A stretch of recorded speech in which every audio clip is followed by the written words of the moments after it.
গত মাসে আইপিএলের নিলামে মোস্তাফিজকে নিয়ে রীতিমতো কাড়াকাড়ি পড়ে গিয়েছিল। ২ কোটি রুপি ভিত্তিমূল্যের এই বাঁহাতি পেসারকে ৯ কোটি ২০ লাখ রুপিতে দলে ভেড়ায় কেকেআর।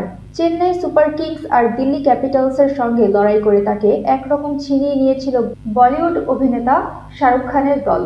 ভারতীয় সংবাদ মাধ্যম ইন্ডিয়া টুডে এর সঙ্গে কথা বলতে গিয়ে মদন লাল ক্ষোভ প্রকাশ করে বলেন, খেলাধুলার ভেতরে রাজনীতির এই অনধিকার প্রবেশ মোটেও ভালো লক্ষণ নয়।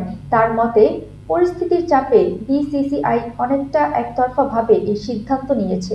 মদনলাল সোজাসাপটা বলেছেন, বিসিসিআই এই সিদ্ধান্ত নিয়েছে কারণ তাদের চ্যালেঞ্জ করার ক্ষমতা কারো নেই, এমনকি শাহরুখ খানেরও না। কিন্তু খেলাধুলায় কেন এত রাজনীতি ঢুকছে আমি জানি না, ক্রিকেট কোন দিকে যাচ্ছে। মদনলাল মনে করেন, এখানে মোস্তাফিজ পরিস্থিতির শিকার। তিনি সরাসরি বলেছেন, নিশ্চয়ই ওপর মহল থেকে চাপ ছিল।